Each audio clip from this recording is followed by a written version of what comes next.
Hey guys, tonight we journey deep into the sands of old Arabia, where the dunes shimmer like sleeping dragons and the night air is thick with secrets. You stand at the edge of a world that isn't quite ours, where stars flicker like warning lights and the silence of the desert hums louder than thunder. In this tale, you'll meet a woman who dances not for men, but for something older, wilder, and far less predictable. A djinn. But don't get cozy just yet. These are not your friendly neighborhood genies. They don't grant wishes. They trade them. And the price? You probably won't survive it. So, before you get comfortable, take a moment to like the video and subscribe, but only if you genuinely enjoy what I do here. And I'd love to know, where in the world are you listening from? And what time is it right now? Drop it in the comments. Now, dim the lights. Maybe turn on a fan for that soft background hum, and let's ease into tonight's journey together. You're standing in the outskirts of a dusty village. Nothing fancy. The kind of place where goats outnumber people and everything smells vaguely of date syrup and donkey. It's late, maybe past midnight. You've got your shawl wrapped tight, not from the cold, but to muffle the wind whispering strange things in your ear. Out here, wind doesn't just carry sand, it carries stories. The woman, you don't know her name yet, steps away from the village, drawn by something she can't quite name. It's not curiosity. Not entirely. It's a pull, like the desert itself has taken her by the wrist. You follow at a distance as she climbs a small dune. Her sandals leave no sound, only crescent shapes in the fine-grained sand. Far off. Drums. Soft. Rhythmic. Impossible. No firelight, no festival, just the steady beat of something ancient. The sound is too even, too perfect to be human. Still, she sways, just a little, as if the drums are playing inside her bones. Historians still argue whether these nighttime desert dances were born from pagan fertility rites, or just a case of humans being weird under the full moon. Either way, she knows what she's doing. She sheds her shawl, raises her arms, and begins to dance, slowly at first, hips rocking like camel bells, then faster, spinning, ankle-deep in dust. Here's your first fun fact to throw into a dinner party. Some ancient Arab tribes believed dancing in the desert opened a channel to the spirit world. They weren't wrong. The moon climbs higher. You notice now that the wind has stopped, completely. Her movement fills the silence. She spins, she dips, she throws her hair back. And then, you feel it. You don't see anything. But you know she's not alone. Someone, or something, is watching.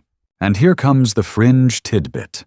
According to a 12th century traveler's notes, scribbled between complaints about camel meat. Some djinn don't show up as smoke or fire. They arrive as scent. And now the air smells faintly of roses and ash. She stops dancing abruptly, chest heaving, not out of fear. She's smiling. A low, velvet voice slides into the night like oil over stone. "Why did you call me?" She doesn't answer right away. She sits in the sand, legs folded, eyes half-lidded. "I didn't," she says. "You called me." Silence again. The kind that feels too full, like the world is holding its breath. "You danced," the voice says. "That is a summons." She shrugs. "Then summon yourself." That one earns a chuckle. Dry, like old wood catching fire. You'd laugh too. But your spine's tingling like it's being drummed on by invisible fingers. This is where the pact begins. But not with blood or signatures. No. This pact is made with a gesture, a glance, a tilt of the head under moonlight. She stands again and raises one eyebrow, challenging the darkness. "Come out then," she says. "Nothing." She scoffs and turns to leave, and that's when he speaks again. "Tomorrow night, same moon, same hour, Dance for me again, and I'll show you what lies beneath the sand. You'd think she'd ask 100 questions, but she doesn't. She just nods once and walks back toward the village, brushing dust from her skirt like it's no big deal. She just flirted with an invisible ancient being of fire and fury. Meanwhile, behind her, a single handprint appears in the untouched dune. Not human. Too long, too deep, and definitely still warm. Now, here's your historical fact to ponder as you follow her home. In early Islamic lore, Djinn weren't just mischievous spirits. They were entire civilizations, tribes, cities, hierarchies, made of smokeless fire and living parallel to humankind.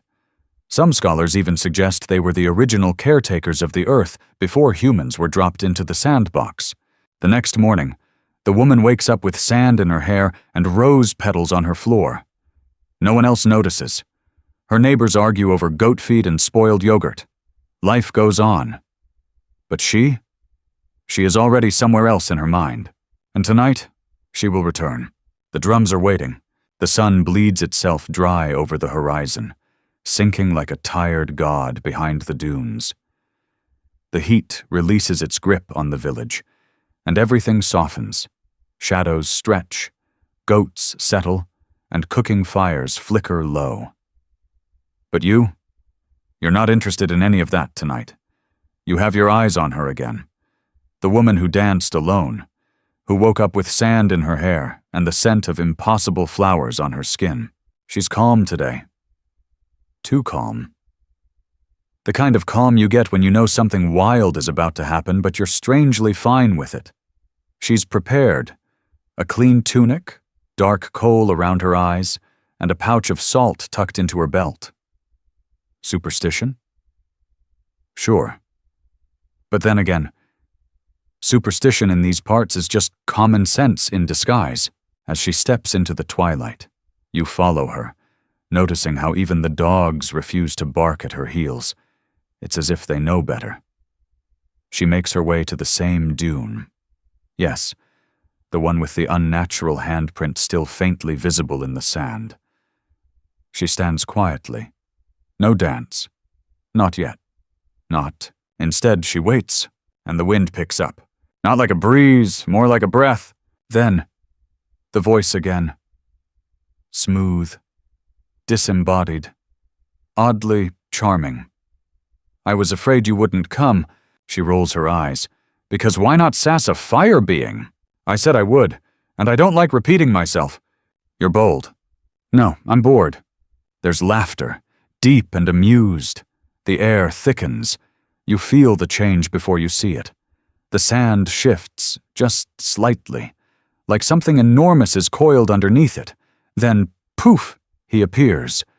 Not in a puff of smoke, but as a shimmer, like heat waves given form. You squint. He's not quite solid. Humanoid. Yes, but constantly fluctuating. His edges blur and ripple. His eyes burn like candle flames, and his robes swirl even though there's no wind now. The Djinn, he's here. You may dance now, he says softly. No, she replies. You speak first. He blinks, perhaps surprised, perhaps amused. Fine, he says. You want to know why I called you? She nods. I've watched your people for centuries, he begins. They build mud homes that crumble, swear oaths they don't mean, and trade truths for convenience. Sounds like us. Yet you danced without wanting anything. You asked for no favor, no protection, no love. That intrigued me. This right here? This is your scholarly debate moment. Some historians argue that female figures in Arab folktales often wield power through silence, not speech. Others believe that's just a projection of patriarchal interpretation.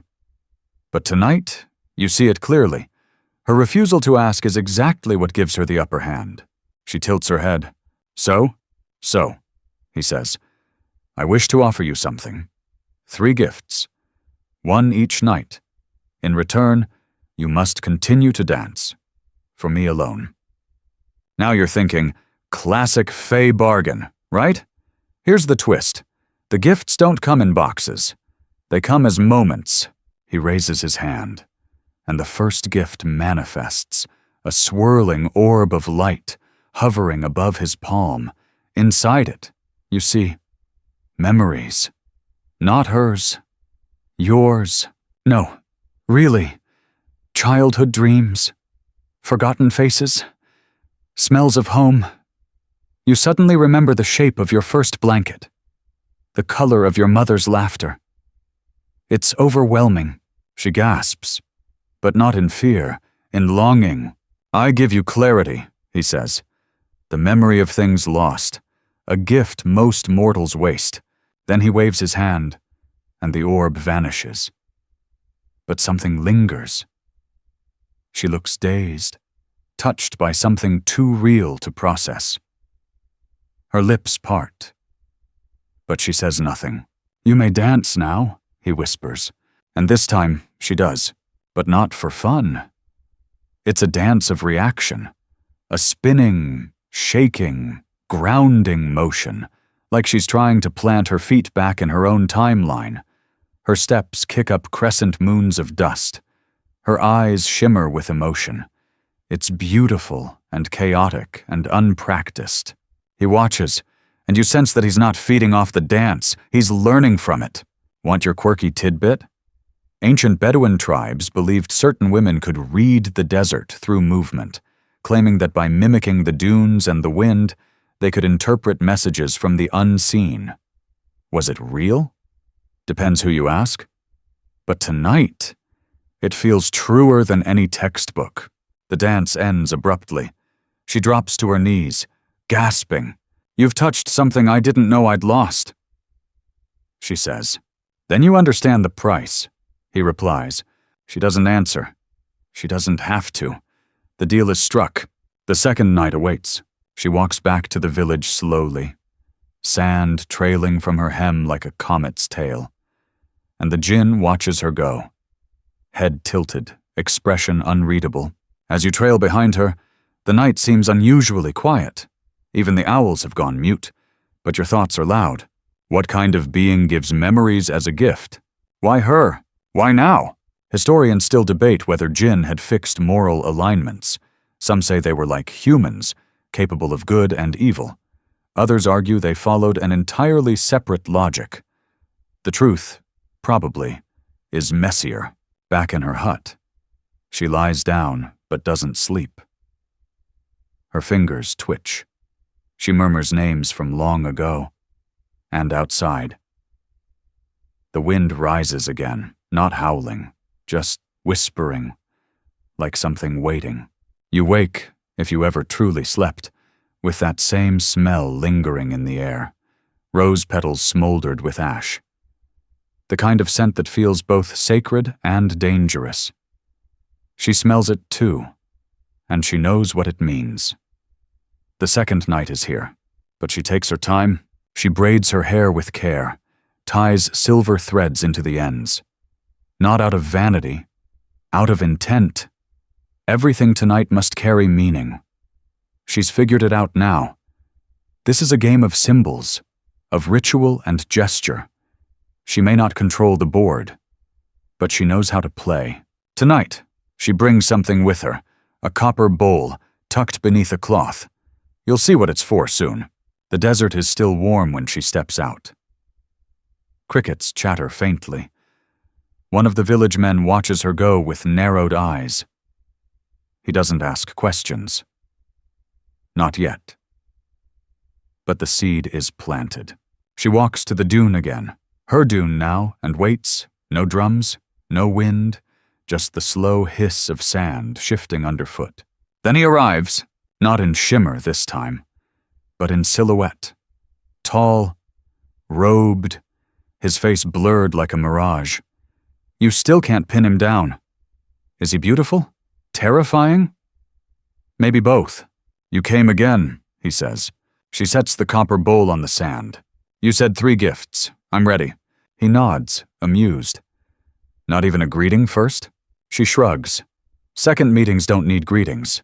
Touché. He approaches slower than last night, more deliberate. You notice now, he doesn't leave footprints. The The sand refuses to acknowledge him. Tonight's gift is different. He raises his hands, and the air thickens. Slowly, something forms. A small sculpture, entirely of glass.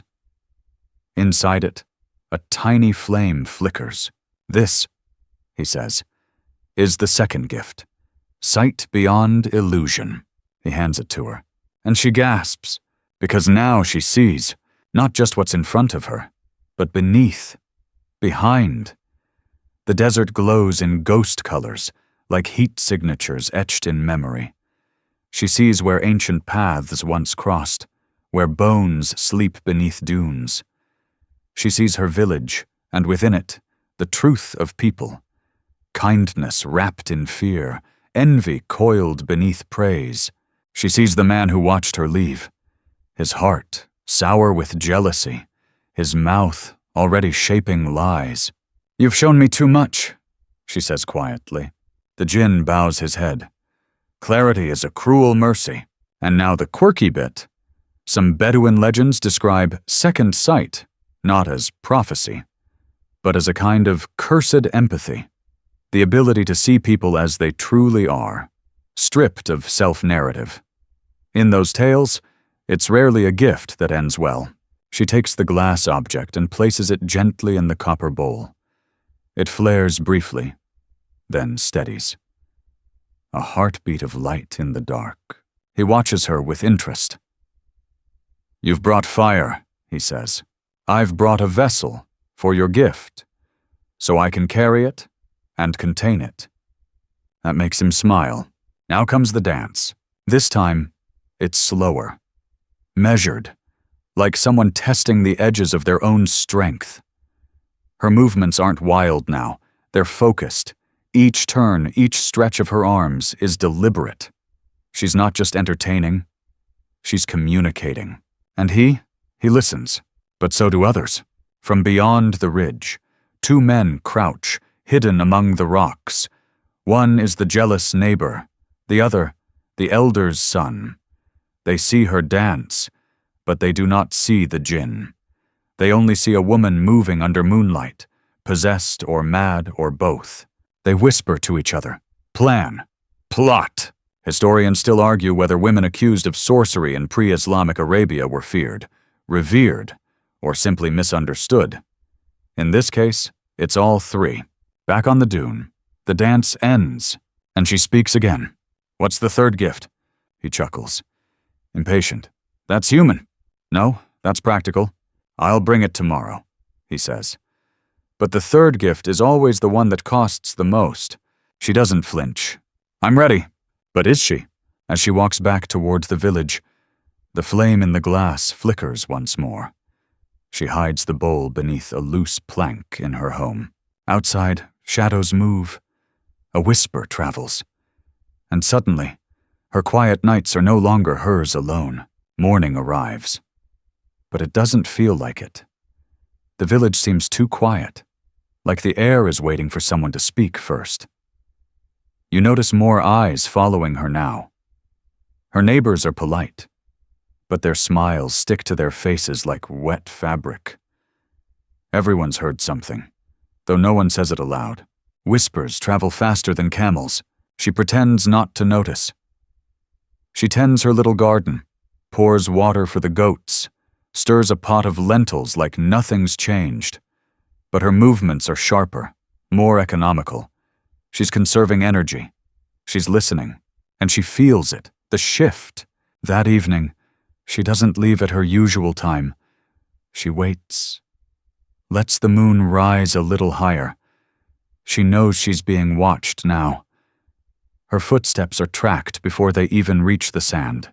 But still, she goes, and so do they. Two figures follow her tonight, staying low and hidden. The jealous neighbor and the elder's son. They carry rope, and one carries a small sack of salt, old warding superstition, meant to trap a djinn if needed. Of course, it never works. But when you're scared, tradition feels like a shield.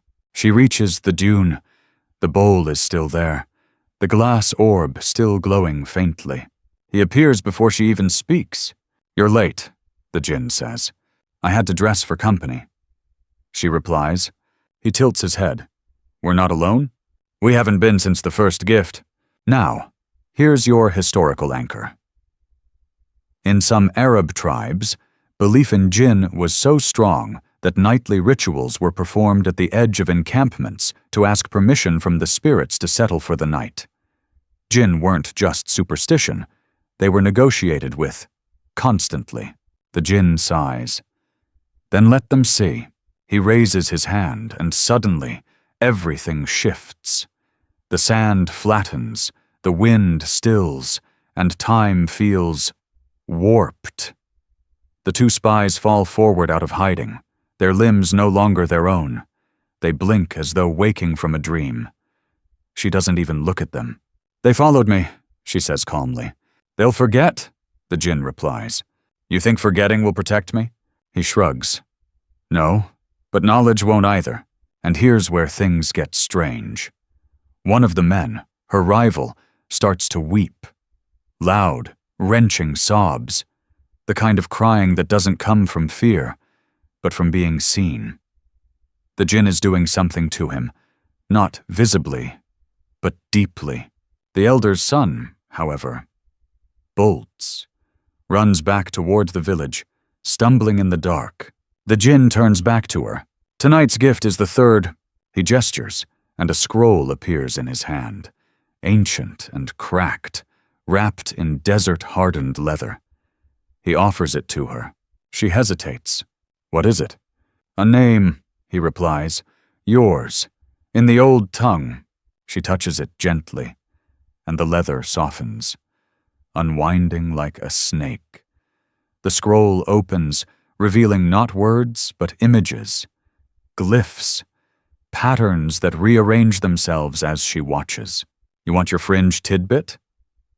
Some scholars studying pre-Islamic symbols argue that early Arabian languages contained semi-magical glyphs, symbols that changed based on the reader's state of mind. There's no hard proof. But this scroll? It's doing exactly that. Her name reshapes, not the one her parents gave her, the one she gave herself. Long ago. In a dream she forgot she had. She looks up. "You remembered." "I remember everything," he says. "Even the names you whisper when you're asleep." That would be creepy if it weren't so poetic. She closes the scroll and holds it to her chest. "And now?" she asks. "Now you must decide." He gestures toward the man still weeping in the sand. "They know enough to fear you. Soon they will fear more." She breathes deeply. Her posture shifts. The wind picks up, and for the first time, you realize she controls it now. Just a little, but enough. And then she dances, not for the Djinn, not even for herself. She dances for the watchers, for the hidden villagers, for the old gods buried under the dunes. It's a defiant, furious, exquisite dance. Her feet carve truth into the sand. Her arms rewrite the stars. The man watches, and something in him breaks further, like a dam giving way. When she stops, the Djinn steps closer. There's warmth in his eyes now. "You've danced for all three gifts, and with each, you've taken something more. Then why don't I feel complete?" "Because it's not over." She turns. Behind her, more villagers are gathering. Some carry lanterns, others carry stones. She exhales slowly. "Tomorrow," he says, vanishing into the wind. "You'll need more than memory and sight."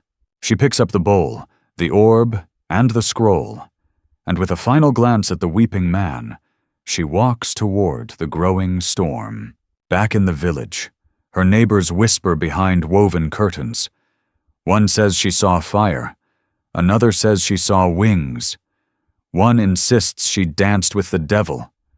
All agree, something unnatural is happening. Historians still argue whether the fear of the supernatural woman in early folklore was more about gender, power, or tradition. But whatever the case, tonight, it's real, and it has a name, and it's dancing through their nightmares. Dawn comes reluctantly, painting the sky in muted grays like it's afraid to see what happened in the dark. The village stirs, but everything feels off. The goats won't leave their pens, the chickens stay quiet, and no one meets anyone's eyes.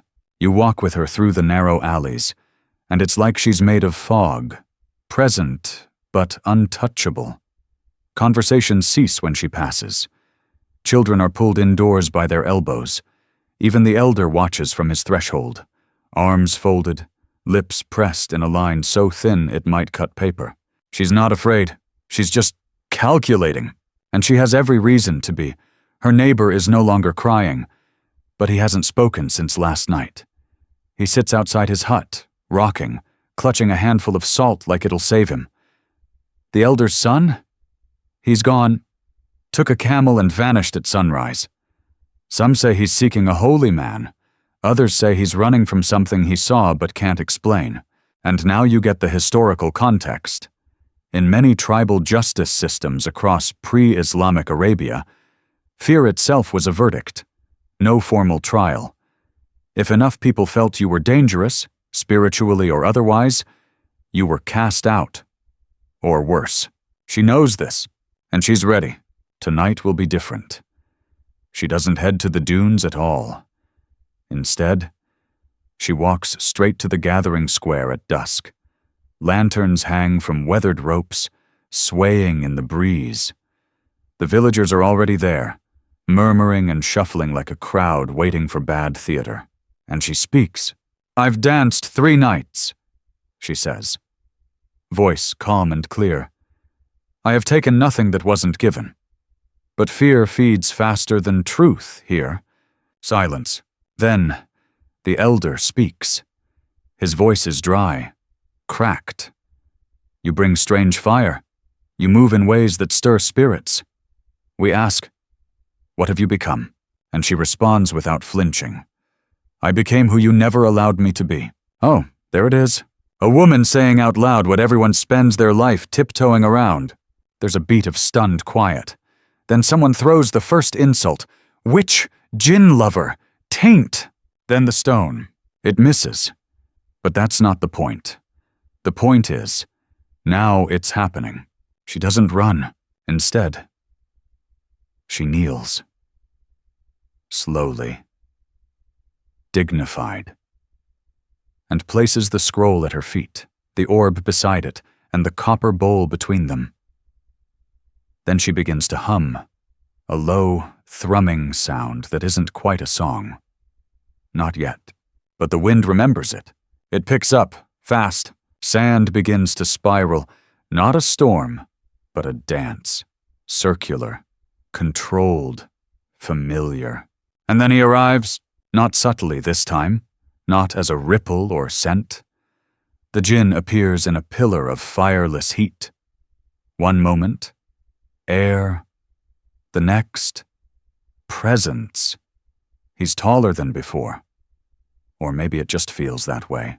And now your fringe folklore gem. In certain tales, Djinn who appear during public trials are known as witness keepers, not to sway justice, but to record it, to remember who said what, who stood silent, who threw the first stone. He doesn't speak. The villagers freeze. Some fall to their knees. One woman faints entirely. The elder steps forward, trembling. "She summoned you." "No," the Djinn replies. "You summoned me." The voice is quiet, but it cuts through flesh like wind through linen. He looks at her. "She danced truth. You responded with fear." He doesn't punish. He doesn't curse. He just looks. And it's worse. People start weeping, not from pain, from shame, the kind that sticks in your throat for decades. But the elder resists. "Leave," he says. "Take your fire and go. We are of salt and bone. We are men. We need no spirits to judge us." And the Djinn just tilts his head. "Then judge her if you must, but judge her honestly." And with that, he disappears again. Gone. She picks up her scroll, her orb, her bowl, and walks. Right past the elder, right past the man still holding salt like a crucifix. No one stops her. But the murmurs begin anew. And this is your historical debate. Some scholars argue that the real fear around women like her wasn't magic. It was autonomy. A woman who chooses her own steps, who makes her own pacts, who doesn't flinch. That's a dangerous creature in any century. That night, she doesn't return to her home. She walks beyond it, out past the last well, out into the dunes again. You follow. And the drums? They're waiting. This time, they don't come from nowhere. This time, you hear them. You follow her into the dunes, though the skies turned a blue so deep it borders on black. The moon, nearly full, peers down with the same wide-eyed curiosity as you. Every grain of sand she steps on remembers her now. There's no need to retrace her path. She is the path. But tonight, she's not alone in the desert. No. Tonight she's being followed. Not by the jealous, not by the fearful, but by judgment. Word of her defiance has rippled outward, like oil spreading across water. And in places like this, where nothing changes unless forced to, defiance is dangerous currency.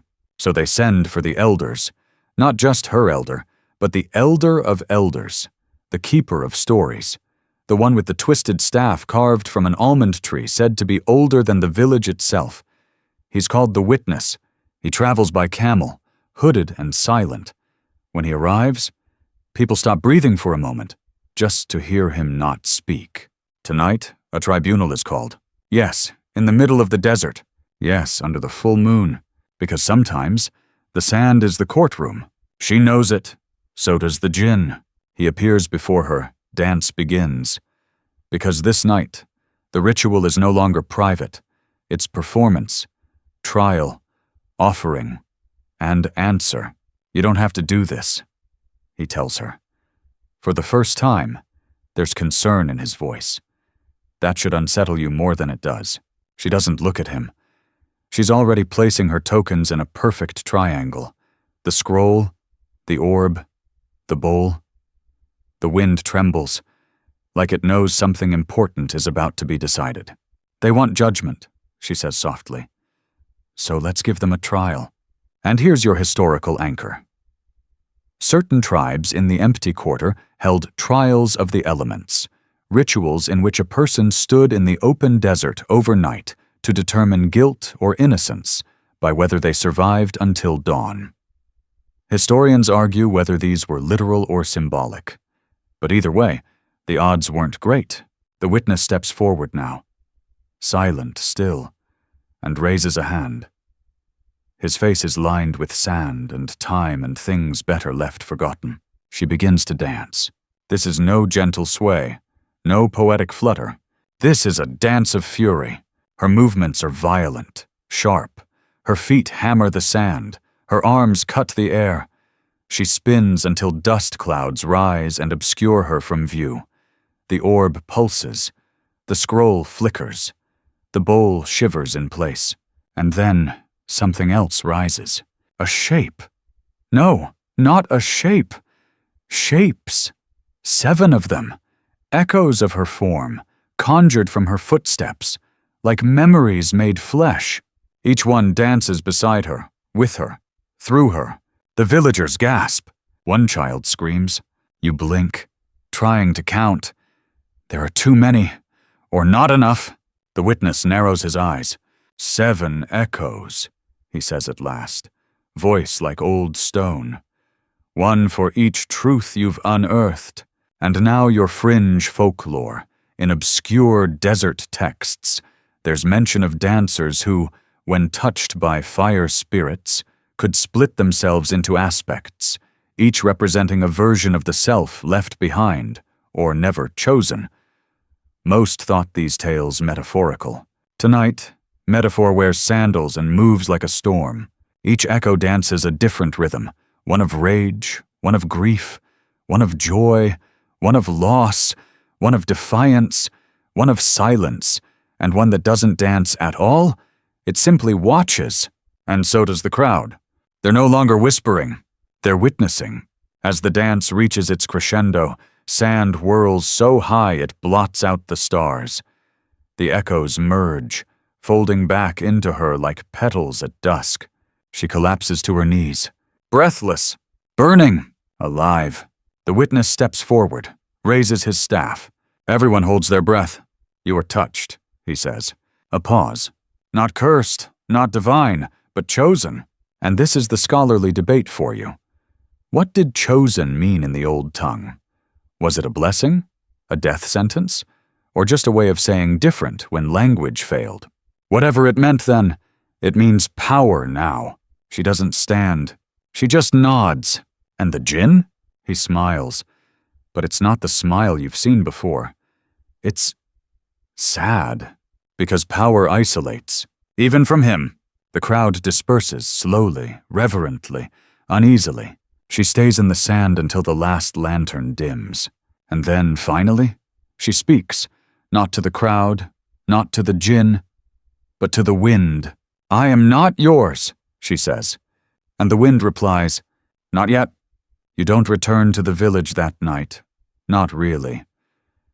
Your feet move toward it, sure, but your mind lingers in the sand where the echoes danced and the air tasted of thunder. You're still with her. And she? She doesn't sleep. She hasn't since the first gift. Instead, she sits awake. The scroll unrolled across her lap, watching the glyphs move like restless serpents. They rearrange themselves depending on how she feels. Grief makes them curl in tight spirals. Defiance sharpens their edges. And memory? Memory makes them shine. She traces one glyph with her finger, whispering it aloud. The sound tastes like honey mixed with static. And just like that, she sees it. A moment from long ago. A desert cave, a ring of stones, and a child, herself, asking an unseen voice to teach her how to dance like fire. The voice answered. It always has. Here's your historical hook. Many early Arab oral traditions spoke of the desert's memory, the belief that certain people, often women, could recall not just their own past, but the land's. Some say it was just metaphor for intuition. Others believe it was literal, a mystical inheritance passed through sand and bone. She's starting to believe the second. The next day, something shifts. The elder disappears from the village. No one says why. But a younger, harsher voice rises in his place. A man named Marwan, known more for goat herding than wisdom. He declares her unpure, a favorite term when someone threatens the order of things. He forbids anyone from speaking to her, or feeding her, or even looking directly at her. But hunger is a poor leash for someone who's already fed on magic.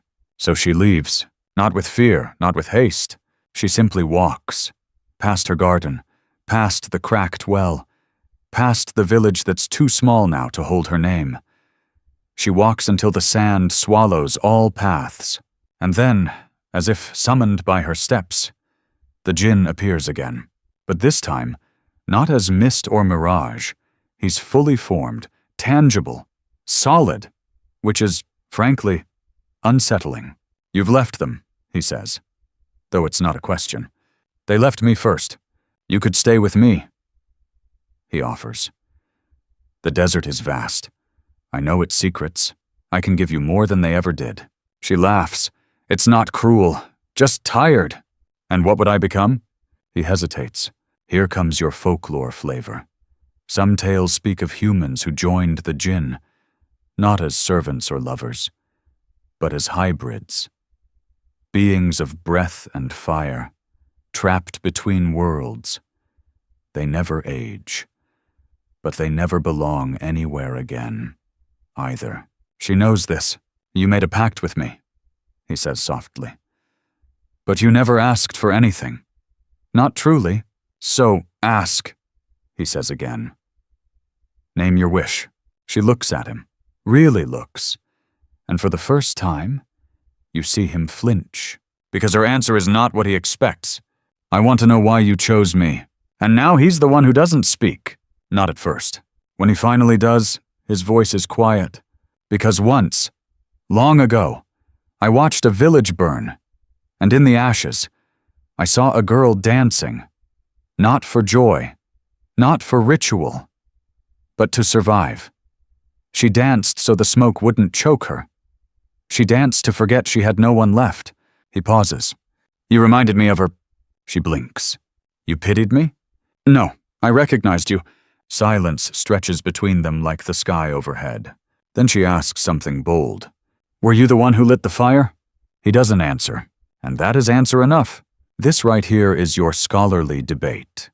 In many Djinn stories, they are both destroyers and redeemers.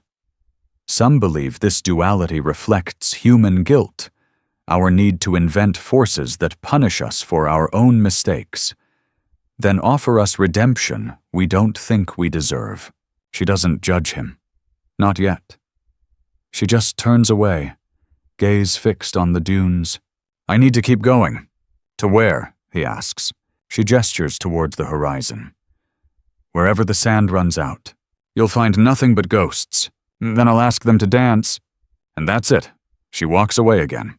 He watches her go. Doesn't follow this time.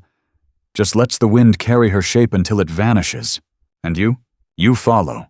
Because something tells you the desert hasn't finished telling its story yet. You walk longer than expected. The dunes rise and fall like breath. Hot, dry, endless. But your footsteps, oddly, don't sink.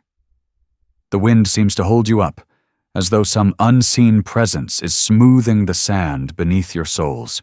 That's probably normal. Up ahead, she's changed. No longer the cautious figure wrapped in scarves and smallness. She walks with spine straight, gaze forward, shawl fluttering behind her like a banner. The desert isn't fighting her. It's making room.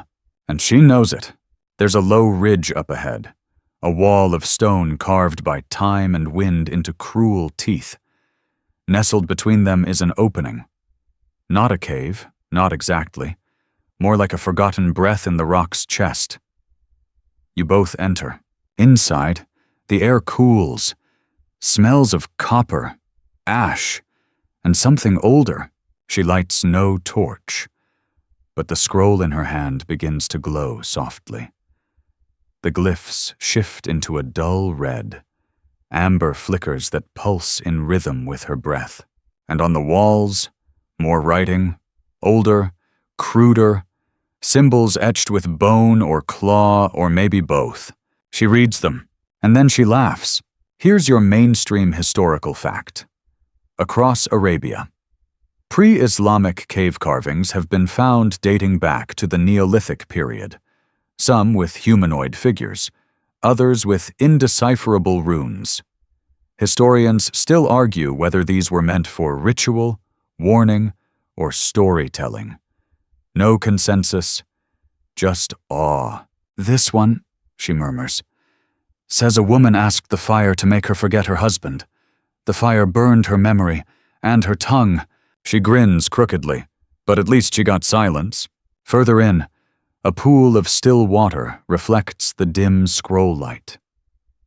She sits beside it, trailing her fingers across the surface. Her reflection flickers. Normal for a moment, then wrong. A second face floats beside hers. You see it. She doesn't. The second face smiles. This right here is your fringe tidbit. In certain Arab folk traditions, still water in caves or ancient wells was believed to act as a portal, sometimes to the Djinn realm, other times to your own soul's echo. They warned never to stare too long. She pulls her hand away. You ever wonder? She asks the silence. What kind of woman people tell stories about? I used to think you had to do something great. Slay monsters, save villages. She shrugs. But I've learned all you really need is to upset the wrong men. Outside the cave, the wind begins to scream. It's not sandstorm level, not yet, but it's not natural either. She stands, scroll clenched in one hand, the other reaching into her satchel. From it, she draws an object you haven't seen before. Something small and metal and humming with a pulse that doesn't belong to this century. Is that a relic? It must be. Here's something for you to chew on. while mainstream archaeology dismisses them. Some Bedouin oral traditions claim certain metal objects, smooth, often etched with no known script, were found deep in the sand and believed to be fallen stars or gifts left by Djinn. Some even say they sing. This one? It sings low, a note just on the edge of hearing, like a song meant for bones. She holds it to her ear, listens, nods, and whispers, "East." You don't question it. You just follow her. The cave exhales as you exit, and the sky above has changed. Not just in color, though it's now a bruised twilight, but in weight. The clouds move oddly, like they're watching. She walks fast now, faster than before. And you? You're beginning to feel something, like a hum in your sternum, a current pulling you forward that has nothing to do with loyalty or curiosity. You're tethered now. She stops suddenly. Before you, nestled between two dunes, stands a door. Just a door. No building, no frame, just a freestanding slab of wood and iron in the middle of the sand. She doesn't hesitate. She knocks. Once, twice, a pause, and then a voice, low, amused, and very, very old, answers from the other side. "Who calls the salt to rise from stone?" She answers, voice clear. "The one who danced with dust and didn't cough." The door opens. No creak, no hinge, just space folding in on itself like a yawn. Inside is darkness. Not evil, just deep, heavy with age. She steps in. You do too, though you probably shouldn't. Inside, the space shifts. You're no longer in desert or dusk. You're in a room carved from obsidian, lit by orbs that float without flame. The air hums, the walls breathe. Around the edges of the chamber sit figures, not men, not beasts. Their shapes blur at the edges. One has antlers, one has feathers. One seems to be made entirely of smoke and brass coins. They are Djinn, and they are waiting. She bows her head, not submissive, just respectful. "I've come to ask a question." The one made of smoke leans forward. "And what will you offer in return?" She holds up the relic. The metal hums louder. "Memory," she says. "But only mine." They pause. The one with antlers laughs. "And if the memory you offer is already twisted?" "Then untwist it," she says. "You owe me that much." And with that, the trial begins. You don't know the rules, but neither, it seems, does she. And yet, she's ready. You feel it in your teeth. This next part? It won't be gentle, but it will be true. The chamber darkens, though no lights dim.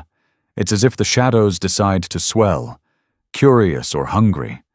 The Djinn sit in a wide circle now, their outlines sharpening. The smoke one curls into a coil. The antlered one sits with stillness unnatural for a thing so large. The feathered figure clicks its beak softly, waiting. She stands in the center, small only in size. The relic in her hand floats upward, not with flair, just inevitability. Its hum deepens, no longer a sound but a pressure in your ribs. One of the Djinn finally speaks. "We will take your memory and judge it, but be warned, memory is not truth. It is echo, and echo lies." She nods, and suddenly, violently, light spills from the relic. You are no longer in the chamber. You are in her past. The vision isn't a dream or mist. It is sharp, painful, hot. You stand beside her younger self, barefoot on burning stone in a city with no name. A boy clutches her hand. His voice is hoarse from crying.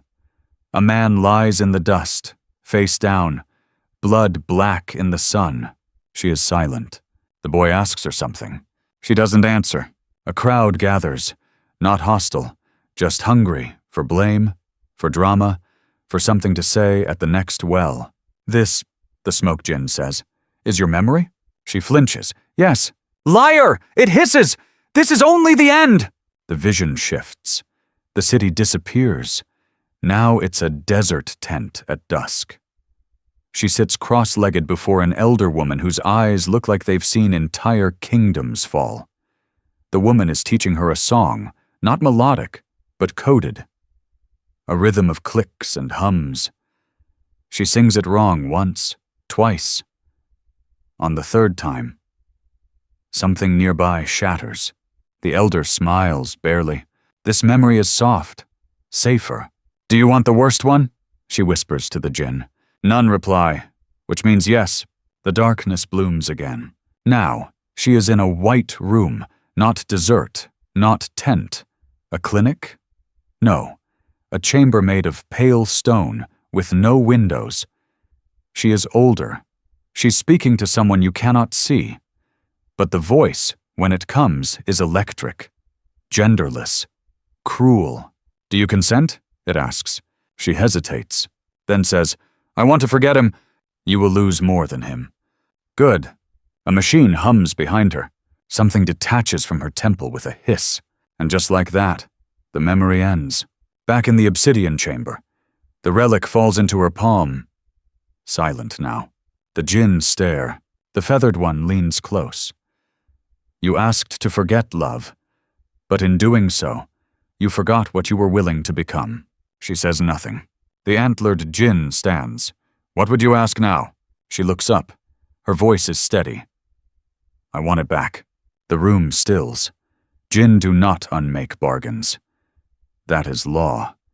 Yet she stands, patient, waiting, not pleading. The smoke one whispers, "What will you offer?" She lifts her hand. Blood trickles down her arm, and something hidden beneath her sleeve pulses once. It's not flesh. It's not relic. It is promise. Old. Sealed. Dangerous. "Something you forgot," she says. The chamber trembles. One by one, the Djinn bow, not in reverence, but in recognition. "Very well," the antlered one rumbles. They reach forward, not with hands, but with presence, and touch the relic. It explodes silently into vapor, wrapping around her like a storm. She doesn't cry out, doesn't fall, just breathes in, and when the smoke clears, she is not changed. She is complete. Not stronger, not wiser, just whole. And her eyes? Older than any desert. "Let's go," she says. You don't ask where. Outside. The world seems brighter. The dunes calmer. The wind less cruel. But there's one last echo. A thought. A memory that is not yours. You danced once, didn't you? Under the moon, when no one watched. And something watched anyway. The desert night stretches endlessly as you follow her steps away from the Djinn's black chamber. No words are spoken for a long time, only the hiss of wind over sand, the faint creak of leather, the slow, deliberate rhythm of breath.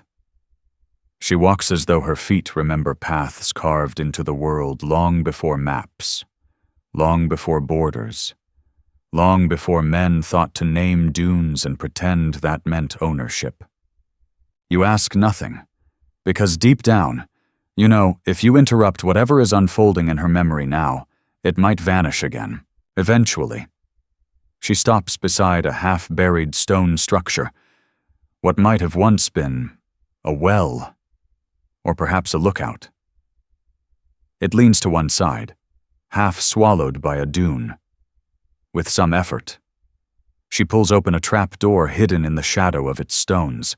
Inside, the scent of saffron and old ink. It's a library. No, not a grand one.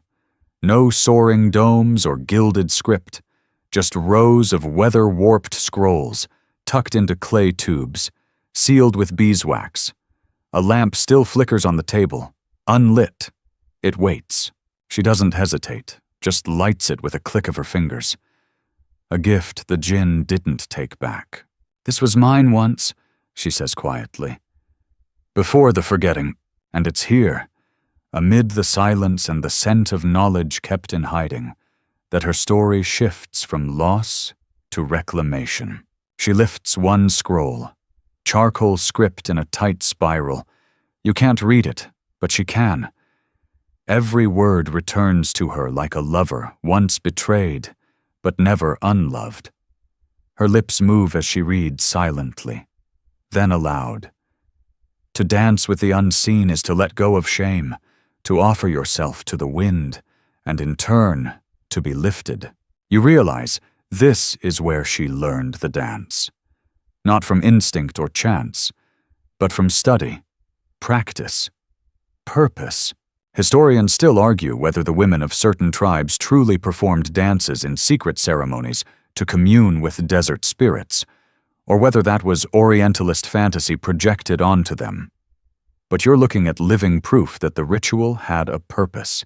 It was never performance. It was communication. She pulls a scroll tube carved with a symbol you now recognize, the one the antlered Djinn wore on its chest. A looping design, part flame, part feather. She opens it. Inside, a memory sealed in ink. It tells of a woman who danced alone in the dunes to summon her future. She was not royalty, not chosen. She simply refused to let the world define her end. The Djinn saw her, and for reasons no scroll explains, danced back. The woman was changed, transformed, not into something monstrous, but something capable of surviving loss, of remembering even what was meant to be erased.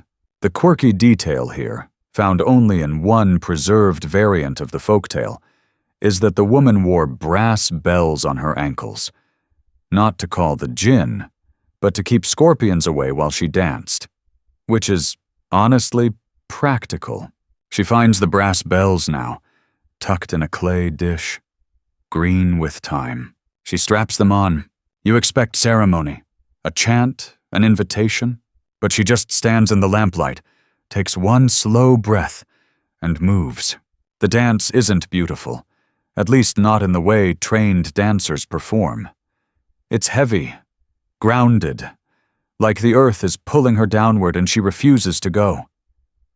Her feet slam the packed dirt. Her hands draw shapes in the air, sharp and urgent. Her shadow flickers like it's a second dancer. You blink, and for a heartbeat, there are two dancers. The second moves not beside her, but around her. A shimmer in the dust. A suggestion. Tall, flickering, with long limbs and a hunched posture. And though the shape is monstrous, it mirrors her steps with aching grace. It is not a Djinn. It is the memory of one, because memories, as the Djinn warned, lie. But they also return when called. She collapses at the end, not from weakness, but from release. Her face is wet, not tears, sweat, grief, joy. Whatever lives at the edges of the things we forget to remember. You help her up. She grins, and just like that, she forgets your name again. You don't mind. It means her own name is taking up the space now. Outside, the wind carries a low hum, and far off beyond the next dune, something stirs. The past, perhaps, or the future, or just more sand. Either way, she walks toward it, and this time, you follow not as guardian, but as witness. The walk is quiet, but not empty. You feel the weight of something old pressing down, not heavy like a curse, more like the warmth of a thick blanket, the kind of silence that hushes even your thoughts. She doesn't look back at you, doesn't need to. Her path is straight now, her spine taller. Each footstep is a small defiance of whatever once broke her. You notice it first, a strange ring of stones just ahead, each carved with shallow grooves, a spiral, not arranged by nature, not by accident. She pauses just outside the circle. There's a beat of hesitation, and then she steps in. The ground hums. Faint, like someone tuning a forgotten stringed instrument. You feel it in your teeth. She kneels, then presses her palm against the sand. Something responds, and then, rising up like breath from hot tea, a figure appears at the edge of the ring. This one is different. Not the horned Djinn of before. No monstrous limbs or cavernous eyes. This being is light. Its skin glows like polished bone. Its voice, when it speaks, sounds like a rustling library. You remembered? The woman does not answer with words. She simply touches her forehead. Then her heart. The being nods. What follows isn't a conversation. It's not even communication in any way you'd recognize. It's more like two songs weaving together. Her movements and its shimmering pulses syncing until they create something impossible to follow, but deeply right. Here's the strange historical detail. Early Islamic scholars, particularly during the Abbasid period, wrote extensively about beings of light. Angels, certainly, but also other creatures not quite human, not quite divine. Djinn, in some texts, weren't just fireborn, they could shift between flame and radiance. Fringe interpretations even suggest that certain humans, through spiritual remembering, could transform their perception enough to witness these beings directly. That's what you're seeing now. Not magic, not madness. Just two pieces of a long broken story finally aligned again. The glowing being begins to fade, but not like it's leaving, more like it's becoming part of the air again. Her hand lingers in the space where its face had been, and you swear for a moment. Her fingers glow. Two. She looks over her shoulder at you and laughs. I thought I made that up, she says. As a child, when I was taken from the tents, they told me desert dreams were poison. Historians still argue whether the mass abduction of tribal girls into sultanate courts was primarily for training, for servitude, or for quiet control of prophetic bloodlines. Whatever the reason, the result was the same. Names erased, dreams rewritten. Until now, the ring of stone starts to sink. You should step out, she warns gently. It's not yours to carry. And you obey. You step out of the spiral, just as the ground collapses, not in a violent way. The sand simply exhales and takes the stones with it. The circle vanishes like it never was. But her face glows in the aftermath. Soft. Resolute. You both walk again. This time in the direction of what you think might be a village, though no map you know has ever marked it. That doesn't matter now. Cartographers rarely include the sacred. As you near it, you catch glimpses of domes wrapped in cloth, fences made from woven reeds, and laughter, real, careless, communal laughter, rises on the wind. Not ghosts, not illusions, people.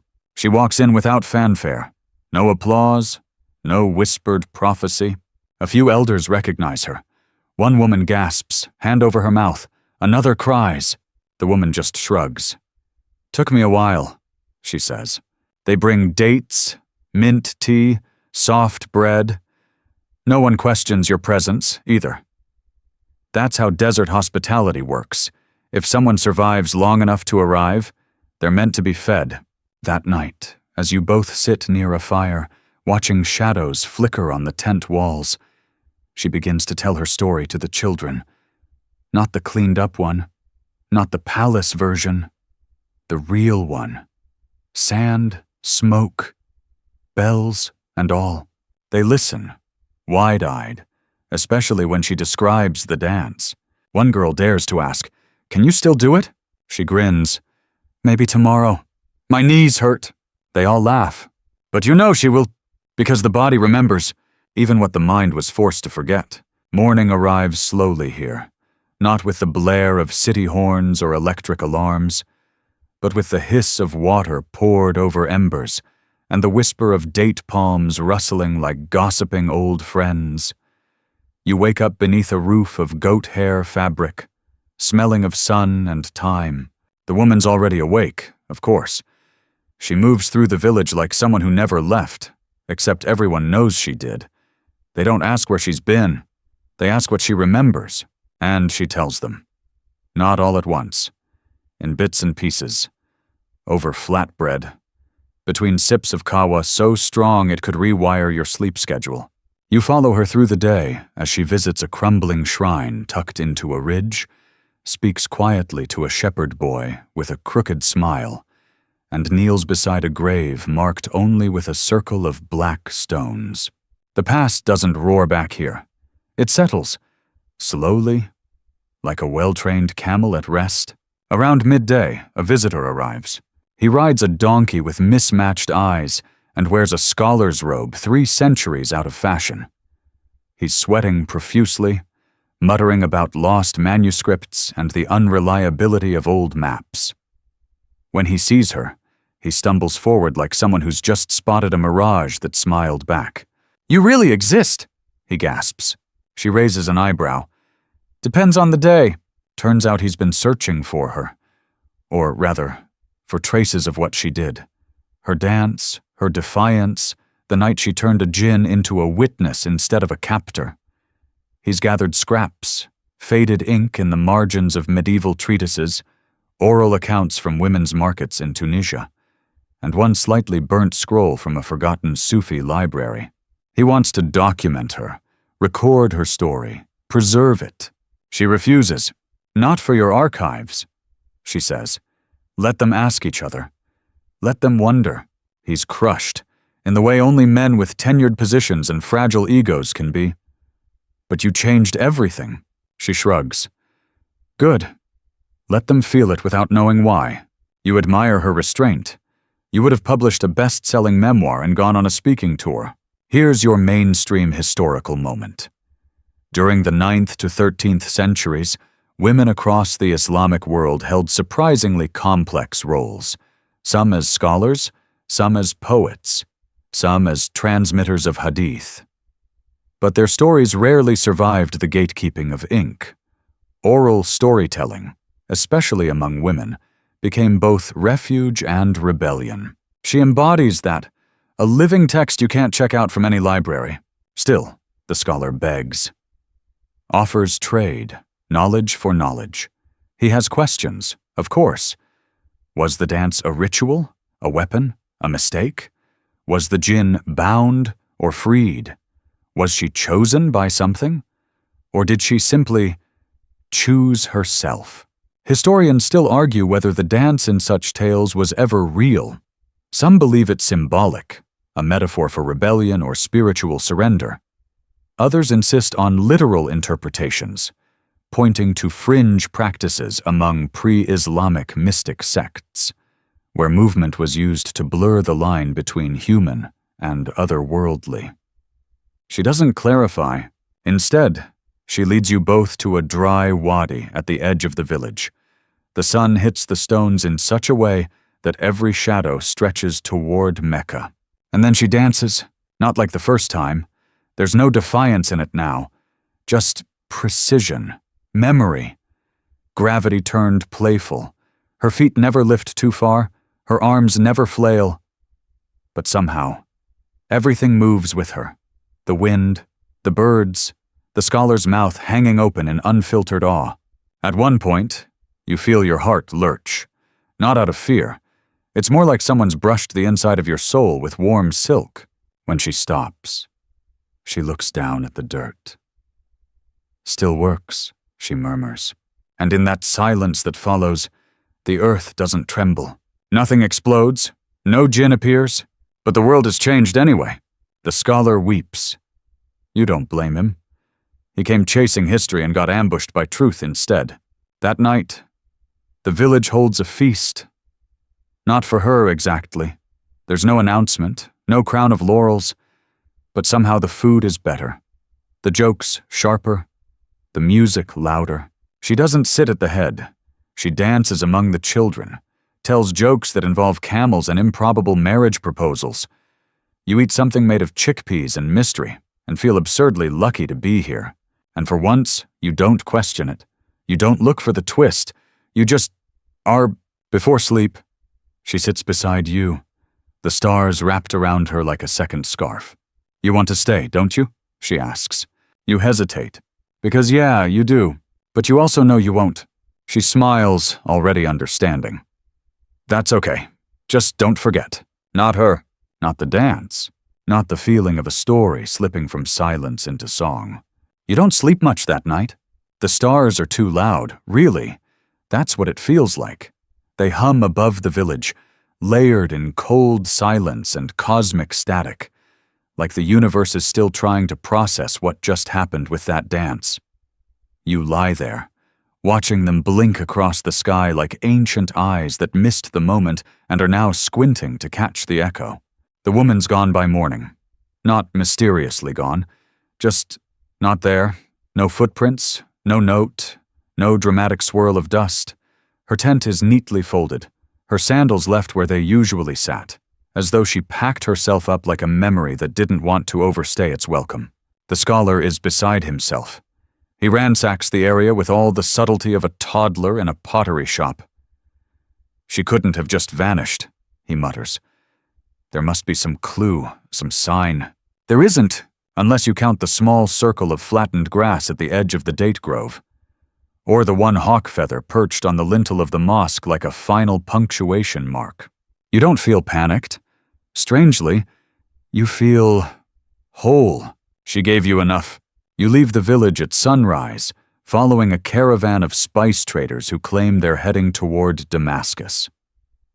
Their pace is slow, partly to avoid kicking up sand, partly because one of their camels is the laziest creature you've ever met and requires constant pep talks.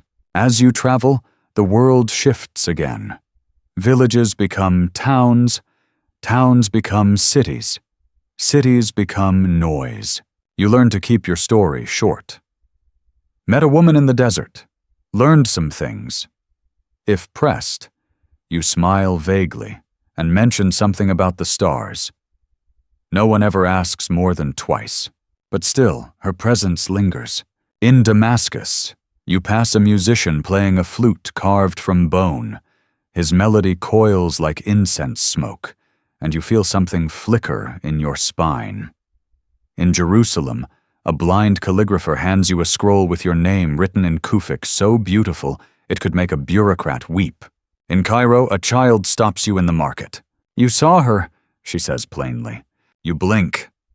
Who? The dancer, she says. The one who moved like the moon. You drop your pomegranate. Later, you find a tea shop tucked behind an old Mamluk caravanserai, where the walls are cracked but still whisper secrets if you sit quietly enough. The owner wears an emerald ring with an engraving you recognize. Half moon, half eye, the same symbol etched on the woman's drum.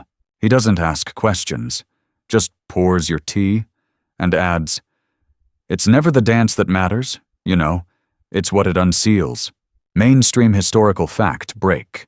In many classical Arab tales and mystic traditions, especially among Sufis, the act of movement, whirling, swaying, patterned steps, was thought to unlock hidden realms within the self, not for entertainment, for transcendence, for insight.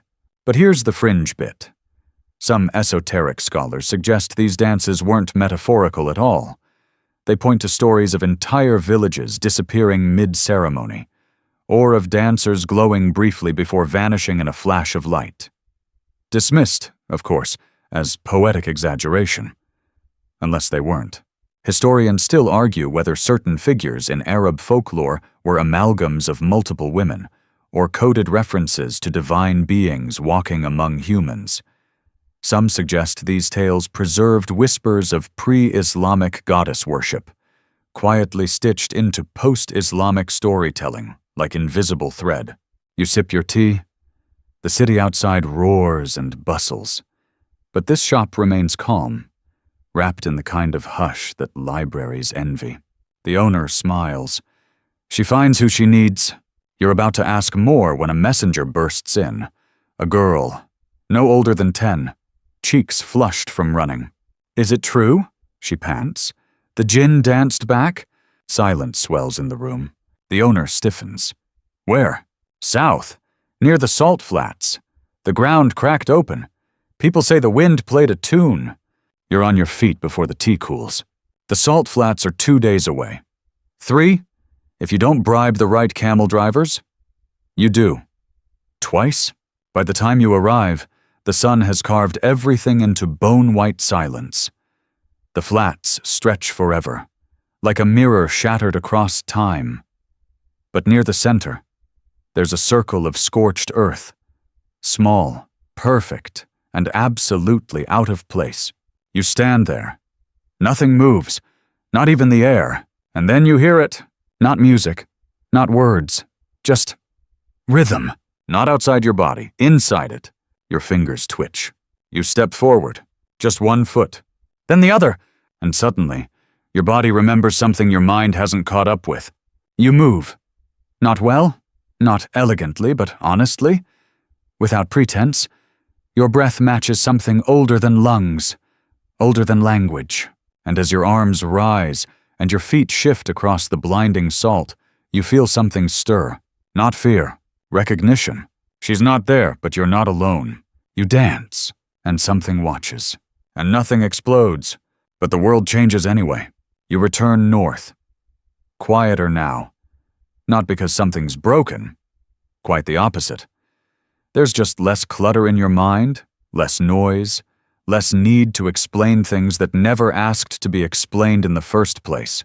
On the way, you stop at a windswept oasis that looks suspiciously like it came out of a painting. A circle of palms, cool water, birds that flutter like musical notes. It feels staged, almost too perfect. But you accept the gift and rest there for a day. Maybe two. You begin hearing stories, not just in whispers anymore. Town criers, wandering poets, gossiping spice vendors. They all mention her. The woman who danced with the Djinn. They don't always get the details right. Sometimes she's 7 feet tall. Sometimes she's made of smoke. Sometimes she turns into a falcon mid-twirl. But the story's spreading like incense smoke on wind. One man insists she taught him how to brew tea that can show dreams. Another swears she passed him a folded note at a bazaar, and when he opened it, it contained a map written in heat. You don't believe all of it, but you don't not believe it either. You start collecting these fragments. You keep them in your head, and then eventually in a small, leather-bound journal, the kind that smells like old wood and sunlight. Some entries are barely coherent, dreamlike half-sentences. Others are detailed accounts with names, dates, and locations. All of them point to the same impossible truth. She's still moving. Mainstream historical fact. Oral storytelling in the Arab world has always thrived on fluidity, each teller reshaping the tale depending on audience, mood, or recent events. That's why many folktales have dozens of variations. It's not inconsistency, it's adaptability. But here's a curious fringe tidbit. In certain tribal traditions, there are stories you're not allowed to tell until you've earned them. Not because of secrecy, but because the tale itself won't stay put unless the listener is ready. Say it too early, and the words slide right out of memory like oil off stone. Historians still argue whether that belief originated in mystical ethics, or was just a clever way to keep kids from spilling beans before the punchline. You reach Aleppo in late spring. It's a city layered like baklava, sweet, dense, and a little sticky if you don't watch your step. The markets shimmer with copper and silk, and everyone seems to be in on some private joke. In a quiet alley behind the soap merchant's street, you find a woman playing a frame drum. She's old, ancient, maybe. Her fingers are crooked like twigs, but her rhythm is flawless, tight, coiled, patient. You sit and listen. She doesn't speak for a long time. Then, softly, "You saw her." You nod. She laughs. It's a dry, cracked sound, but kind. "She taught me, too," she says. "Not to dance, just to breathe. That was enough." You spend the evening with her. She shows you how to hold the drum so the echo lingers longer. She teaches you a rhythm that supposedly came from the belly of a mountain. She tells you one last thing before you leave. "She's not trying to save anyone," she says. "Not in the way you think." You pause. "Then what's she doing?" "Waking them up." You walk away with the drum under your arm. Over time, you start to understand the woman's dance isn't just a spectacle, it's a spark. She moves, and something ignites. Not immediately, sometimes not for years, but inevitably. In storytellers, in children, in skeptical old men who wake up crying after dreaming of a woman spinning in firelight. And in you, it starts small. You help a trader find her lost niece, not through magic, just by noticing things others miss. You share stories by campfire. You calm down a guard who was ready to kill someone over a spilled bowl of lentils. You're not a prophet, not a chosen one. You're just available. The woman doesn't appear again, at least not to you. But you no longer feel like she needs to. You begin to realize you weren't her audience. You were her student. And now you're someone else's. At a crossroads in the desert, you meet a young man who claims he's heard drumming in his dreams for weeks. He's terrified. He thinks he's cursed. You sit with him, teach him how to tap the rhythm on his chest. His breathing slows. He doesn't thank you. He doesn't need to. That night, you write in your journal. The dance never ended. It just moved into different feet. Then you close the book and sleep well for the first time in months, in the soft hush of dawn. You stir, not from danger, not from need, just because something in the sky shifts, maybe the color, maybe the quiet. You're in a low stone house now, in a village that doesn't always appear on maps. Chickens chatter outside. A kettle hisses gently nearby. You move more slowly these days, not out of age, but out of preference. Everything you do now feels chosen. You walk to the threshold and stretch your arms into the air, catching the wind as if it's a memory. It smells like mint and dust and morning bread. Today marks 1 year since you last saw the woman who danced with the Djinn, or maybe it's been 10, or none. Time got strange after her, and you stopped insisting it be anything but what it is. In the corner of your room sits the frame drum. You haven't played it in a while, but it hums faintly whenever you walk past. Not out loud, just in your bones. You've collected stories since your journey ended. Though ended isn't quite right. The road just changed shape. Now, people come to you. Some want to know what she looked like. Others want to believe she was just a symbol. You give them what they ask for, and sometimes you give them what they didn't. Like the little girl who comes every Thursday with a peach pit and a list of riddles. She doesn't care about the Djinn. She wants to know how you learned to walk across sand without leaving footprints. You tell her, I stopped thinking about the sand. Mainstream historical fact. In the ancient Arab world, the Hakawati, the storyteller, was considered both entertainer and educator. A good Hakawati could silence a crowd, shift public mood, even influence local leaders. The role wasn't about ego, it was about responsibility. You see now how heavy that is. One quirky fringe note you've been mulling over. There are tales of Bedouins refusing to tell certain stories unless the moon is high, and the tea is brewed with water that's been stirred counterclockwise. No one knows why. It could be superstition. Or maybe the stories are lunar creatures, shy to come out under daylight. Historians still argue whether these rituals were about setting mood or simply a clever social contract to create shared experience. You've come to suspect both are true. A letter arrives one morning from the spice merchant in Basra. He's met someone. Tall, veiled, walks with a strange rhythm. She asked for figs and a single brass ring. She left no name, but she hummed something while she walked away, and he swears it was the rhythm you taught him years ago. The letter makes you laugh. Loudly, then softly.